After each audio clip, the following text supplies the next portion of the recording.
하나님 말씀입니다. 누가복음 13장 10절에서 17절입니다. 예수께서 안식일에 한 회당에서 가르치실 때 18해 동안이나 귀신 들려 앓으며 고부라져 조금도 펴지 못하는 한 여자가 있더라. 예수께서 보시고 불러 이르시되 여자여 네가 네 병에서 놓였다 하시고 안수하시니 여자가 곧 펴고 하나님께 영광을 돌리는지라. 회당장이 예수께서 안식일에 병 고치시는 것을 분내어 무리에게 이르되 일할 날이 엿새가 있으니 그동안 와서 고침을 받을 것이요 안식일에는 하지 말 것이니라 하거늘.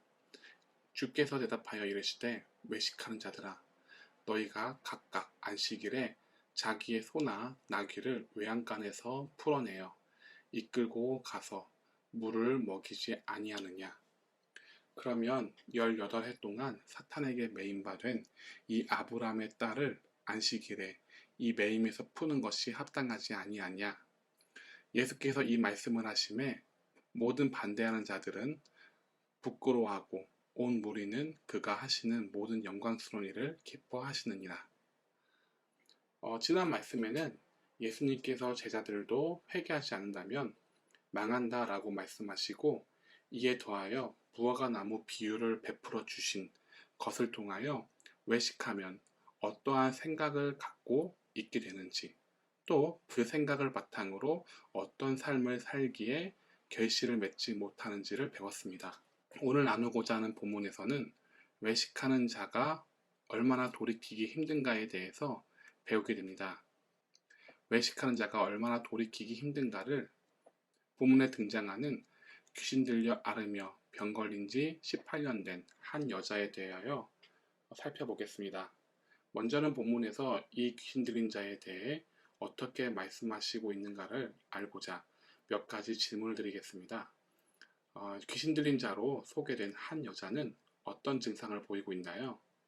18년 동안 귀신이 들렸고 이 영적 질병은 몸으로 오게 되었는데 그 증상은 고부라져 조금 더 펴지 못하는 상태임이 11절에 기록됩니다.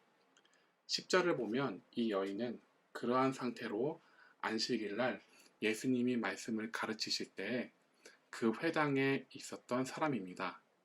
이 여인을 수식하는 단어가 깁니다. 18해 동안 귀신 들려 앓으며 고부라져 조금도 펴지 못하는. 그렇다면 이 여인이 회당에 있을 때 사람들은 이 여인은 어떻게 바라보았을 것이고 이 여인은 어떤 마음으로 회당의 말씀을 듣고 있었을까요? 꼬부라져 조금도 펴지 못하는 귀신 들린 한 여인. 이러한 여인이 외식하는 바리새인과 서기관들 틈에서 어떤 시선과 어떤 대우를 받을까요? 본문의 이야기가 전개되는 장소는 회당인데요. 오늘날로 이야기하면 교회입니다. 그리고 회당장은 예배를 주관하는 교회 목사님으로 볼 수 있습니다. 목사님과 교인들이 이 귀신 들리고 겉모습이 추한 병자인 여인을 적어도 반가이 여겨 대접하진 않았을 것입니다. 귀신 들려 곱주처럼 보이는 사람을 보면 사람들은 여러 가지 생각을 하게 될 것입니다. 정상적으로 보이지 않는 모습에 인상을 찌푸리는 사람이 있는가 하면 멀리서 보며 어쩌다 저렇게 되었을까라는 부정이 섞인 걱정을 하게 될 것입니다. 그리고 대부분은 이런 귀신 들린 사람을 보면 본능적으로 경계하고 꺼려할 것입니다. 이런 시선이 뻔함에도 불구하고 이 여인은 많은 무리들이 예수님의 말씀을 듣고 치료가 되었다는데 나도 말씀을 듣고 치료가 되고자 하는 간절함이 있었을 것 같습니다. 그런데 성경은 이 여인의 부정한 상태를 기록하고 이어 이 부정한 여인이 어떻게 되었는가를 계속해서 말씀해 나가는데요. 12절에서 13절 말씀을 읽어볼까요? 이 부정한 귀신 들린 여인은 예수님께서 지명하시고 안수를 하시니 병이 나아지게 되었습니다. 그리고 이 결과로 인하여 사람들 사이에 그녀는 부정한 사람에서 정한 사람이 되었습니다.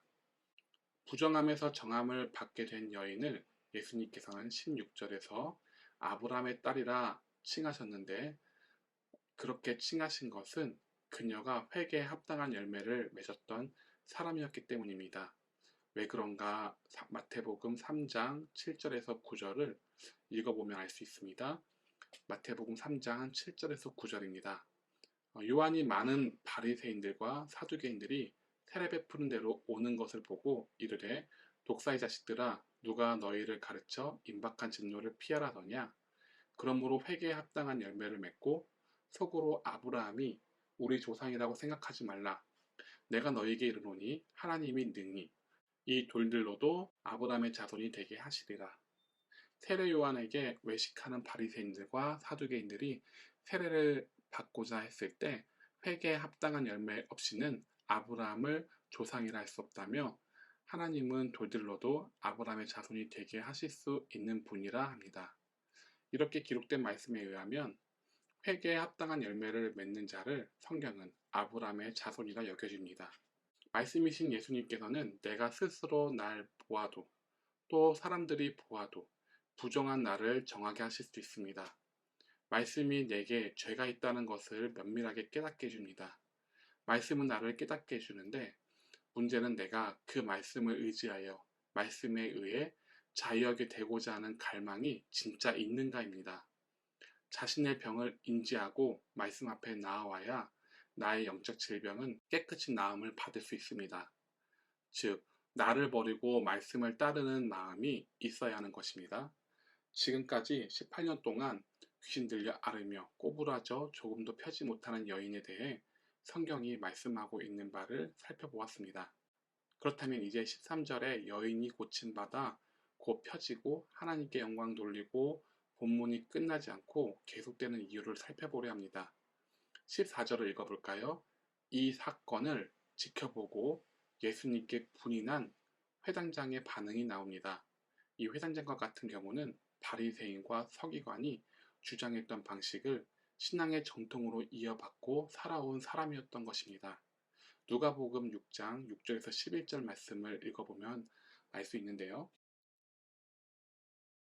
또 다른 안식일에 예수께서 회당에 들어가사 가르치실세 거기 오른손 마른 사람이 있는지라. 서기관과 바리새인들이 예수를 고발할 증거를 찾으려 하여 안식일에 병을 고치시는가 엿보니 예수께서 그들의 생각을 아시고 손 마른 사람에게 이르시되 일어나 한가운데 서라 하시니 그가 일어나 서거늘 예수께서 그들에게 이르시되 내가 너희에게 묻노니 안식일에 선을 행하는 것과 악을 행하는 것 생명을 구하는 것과 죽이는 것 어느 것이 옳으냐 하시며 무리를 둘러보시고 그 사람에게 이르시되 네 손을 내밀라 하시니 그가 그리하매 그 손이 회복된지라. 그들은 노기가 가득하여 예수를 어떻게 할까 하고 서로 의논하니라. 서기관과 바리새인들도 안식일에 병 고치는 일을 굉장히 싫어하였고 누가복음 6장 11절을 보면 그들의 노기가 가득하여 예수를 어떻게 할까 하고 서로 의논을 하였었습니다. 안식일에 뭘 해서는 안 된다는 정신이 오늘 나누고자 하는 회당장에게도 있음을 알 수 있는 대목입니다. 말씀이 자신에 대해서 낱낱이 말을 하나 그 말씀이 내겐 필요가 없어 돌이키지 않는 외식하는 회당장에 관하여 설명을 드리겠습니다. 이와 같이 생각을 하는 이들은 영적인 질병이 신념 혹은 고집과 아집으로 자리 잡는 경우입니다. 신념은 성경에서 말씀하시는 그대로를 따라가는 신앙이 아니라 말씀을 자신의 생각을 토대로 이해하고 믿는 것, 그리고 그렇게 행함까지를 말합니다. 이 상태의 예를 들어 볼까요? 우리나라 대한민국은 민주적 법치적 국가를 지향합니다. 국민의 소리를 수렴하여 나라의 법이 이루어지는 것을 말합니다. 그런데 이때 국민의 소리를 한 사람이 인위적으로 만들어낸다고 생각해 보시길 바랍니다. 그래서 법안을 바꾼다 생각해 보시길 바랍니다. 이런 방법은 나라의 법에서 벗어나지는 않습니다. 그러나 민주주의로서 정신을 잃게 됩니다. 즉, 법치주의라고 하여 민주주의라 할 수 있는 것이 아니죠. 법 조항만 지키면 정치를 함에 있어서도 얼마든지 민주주의가 아닌데 민주주의인 것처럼 바꿀 수가 있습니다. 또 다른 예로 어떤 모임이나 기관에 우리가 지각을 하면 벌금을 내자 라고 세운 법도 마찬가지의 예가 될 수 있는데요. 지각을 하지 않기 위해서 만든 법이기에 지각을 하면 벌금을 내고 지각을 하지 않으면 벌금을 내지 않는 행동을 계속하게 되면 지각을 하지 않기 위해 이루어진 법이라는 원래 목적에 대해 정신을 잃어버리고 벌금을 내지 않기 위해서 지각을 하지 않습니다. 그래서 조금만 늦어도 벌금을 내야 한다고 논쟁을 하기도 합니다. 이런 예들과 마찬가지로 하나님의 법을 지키기 위해서 하나님이 법을 주신 의도를 무시한 채 법을 지키려 한다면 굉장히 무서운 사람이 됩니다. 그뿐 아니라 자신 스스로도 죄에 눌리는 일을 무시하게 됩니다. 왜냐하면 율법 조항에 있어서는 법을 지켰기 때문이죠. 그렇기 때문에 나는 의인이라 생각을 하게 됩니다. 하나님께서 우리에게 율법을 잊진 않으니 자신은 피조물로 할 일을 다 했다고 생각하게 되는 것입니다. 그러니 정작 율법이 우리를 향해 들추어내는 죄에 대해서는 무감각해지게 됩니다. 그러니 죄인에 대한 공감과 긍휼보다 죄인과 나는 상관이 없다는 태도로 대하게 됩니다.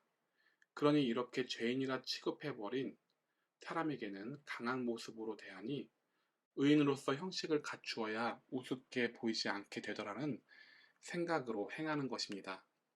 그래서 이렇게 겉만 보기 좋게 꾸며 드러내는 외식하는 것을 경계시키기 위하여 예수님께서는 누가복음 12장에서 갈릴리 사람이 죽은 사건과 망대가 무너져 죽은 사건을 접하고도 너희도 돌이키지 않으면 망하게 된다는 말씀을 하시게 되었던 것입니다. 죄인이라 생각하는 사람들을 보고 공감하지 않는다면, 그리고 궁휼함을 가지지 않는다면 자신의 외식을 모르는 자이므로 망하게 되는 것처럼 여기 회당장이 그런 것입니다. 그렇게 여러 해 동안 귀신 들려 앓고 온몸이 구부러진 여인이 고침을 받는 것을 보고 그와 함께 기뻐하며 하나님께 영광을 돌리지 못하고 되려 분을 낸 것을 볼 때 그 여인의 죄를 어떻게 바라보았는가를 알 수 있습니다. 의로운 자신과 달리 죄를 범할 만한 일을 그 여인은 하였고 그에 대한 책임을 당연히 받고 있다고 생각한 것입니다.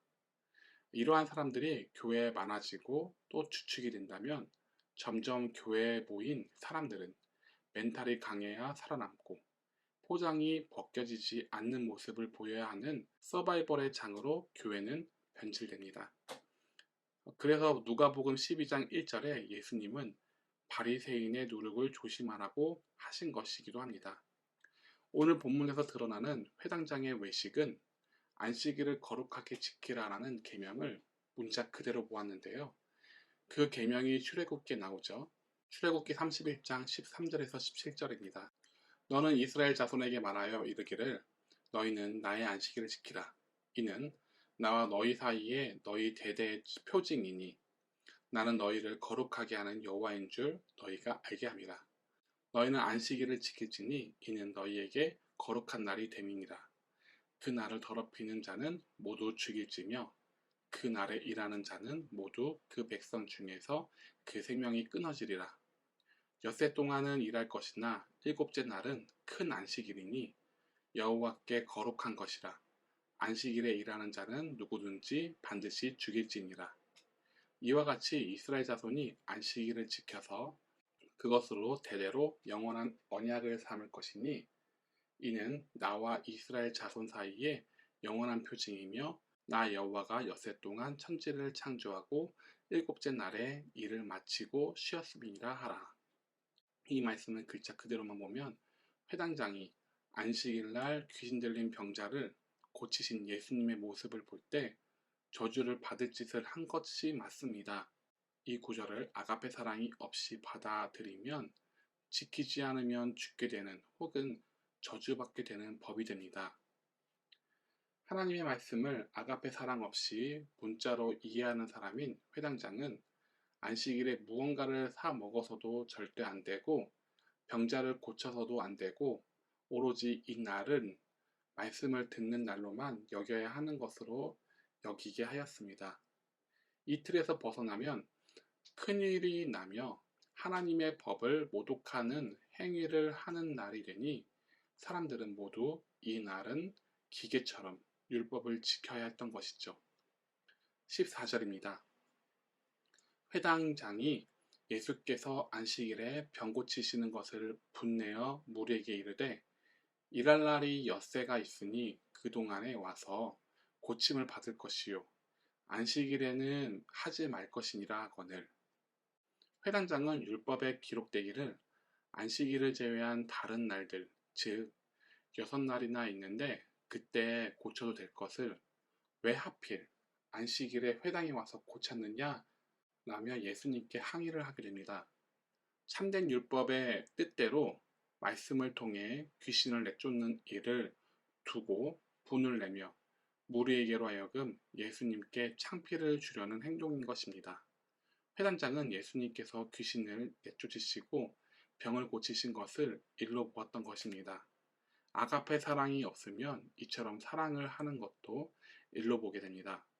사랑을 하기 위해서 사람에게 주신 율법의 원래 의도에서 벗어나게 되면 이상하게 말씀이 변질됨을 회당장의 모습을 통해서 보게 됩니다. 이렇게 군중심리를 이끌어내어 예수님의 병고침을 창피하게 하려 했던 회당장의 외식하는 신념을 향해 예수님은 뭐라 답하시는지 볼까요? 15절입니다. 주께서 대답하여 이르시되 외식하는 자들아 너희가 각각 안식일에 자기의 소나 나귀를 외양간에서 풀어내어 이끌고 가서 물을 먹이지 아니하느냐. 예수님께서는 이렇게 말씀합니다. 귀신 들린 자를 고치는 것이 일이라고? 그래? 그럼 너희들의 삶을 들여다볼까? 안식일에 자기의 소나 나귀를 외양간에서 풀어내어 물이 있는 곳에 가서 먹지 않니? 이건 일 아니야? 자신들이 만든 규례대로 안식일에 지키는 것처럼 말은 하나 정작 삶은 자신들이 세운 것을 지키지 못하는 모습을 가리키시며 외식하는 자들이라 말씀합니다. 오늘날에도 안식일을 거룩하게 지키라는 계명을 예수님이 말씀하셨듯이 병자를 고치는 것까지 허용된다면 다만 일을 하거나 사먹는 일을 하면 안 된다 라고 문자대로 계명을 받아들여 해석하여 규례를 세워 지키려 합니다. 혹은 반대로 봐라 안식일날 일하지 않는 율법을 폐하셨다. 그러므로 평일과 같이 지내도 된다라며 완전 율법에서 벗어나는 신념을 가지기도 합니다. 율법을 지키는 것이 중요한가요? 아니면 율법이 우리에게 말하고자 한 뜻을 기억하고 지켜지는 것이 중요한가요? 하나님께서 우리에게 율법을 통해 말씀하고자 하시는 뜻이 더 중요합니다. 그 뜻을 알고 지키고자 할 때 참된 율법이 지켜지게 됩니다. 이어서 예수님께서 말씀하십니다. 16절입니다. 그러면 18해 동안 사탄에게 매임바 된 이 아브라함의 딸을 안식일에 이 매임에서 푸는 것이 합당하지 아니하냐? 너희들 안식일을 지킨 것처럼 말하나? 아니었잖아. 그런 나의 경우를 이야기해볼까? 18해 동안 사탄에게 매임바 된 사람을 고치는 일이 합당하니 합당하지 않니? 내가 과거에 누가복음 4장 14절에서 19절에 말씀했잖아. 누가복음 4장 18절에서 19절입니다.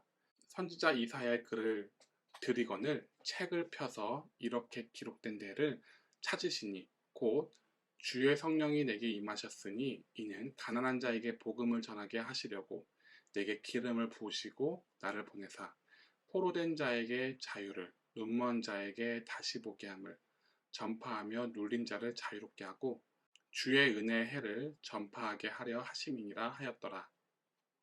곧 성령이 말씀에 임하셔서 귀신에게 포로되고 눌린 자에게 자유케 한다고 기록되어 있잖아. 그럼 이 여인은 회개에 합당한 열매를 맺었는데 매임에서 풀어지는 것이 합당하지 아니하냐? 라고 말씀합니다. 17절입니다. 예수께서 이 말씀을 하심에 모든 반대하는 자들은 부끄러워하고 어떤 무리는 그가 하시는 모든 영광스러운 일을 기뻐하시니라. 이렇게 말씀하시니 이들이 자신 스스로 속고 있었던 외식이 드러나 부끄러워하게 되고 예수님의 말씀을 듣는 온 무리는 영광스러운 일로 바라보며 기뻐하게 됩니다. 오늘 말씀에서 이 외식하는 회당장은 말씀에 의해서 고침을 받는 것처럼 기록되어 있나요? 아니면 부끄러움만 있을 뿐 돌이키지 않는 모습으로 보여지나요? 정리하겠습니다. 귀신 들려 돌이킬 수 있는 귀신 들린 자가 있고 돌이키기 어려운 귀신 들린 자가 있습니다. 많은 사람들이 생각하기를 몸이 굽어 불편한 귀신 들린 사람이 치료받기가 쉽지 않을 것이라 생각합니다. 그것도 18년이나 된 귀신 들린 사람을 말이죠. 말씀을 알아보니 이와 같은 사람은 자신의 문제가 무엇인가 원인을 알았고 문제를 해결하기에 외식하는 사람에 비해 알기 쉬웠고 말씀에 의해 치료가 되었습니다. 반대로 많은 사람들이 생각하기를 외식했던 회당장은 문제가 없어 보였고 설령 문제가 있다 하더라도 사람들의 인식에는 크게 문제 삼을 수준이 아니었습니다. 그렇기에 회당장이 마음만 예수님께로 돌이키면 보다 쉽게 의의 길로 갈 수 있는 상황이었습니다. 그런데 오늘 본문을 보니 외식하는 사람들은 참된 복음으로 돌이키기 거의 불가능 수준이었고 이에 대한 심각함이 드러나 알게 되었습니다. 우리도 분별함이 필요합니다. 외식하는 것보다 귀신 들린 것에 심각성을 갖는 것이 아니라 내가 외식을 하고 있는가에 대한 심각성을 가지고 돌이키는 저와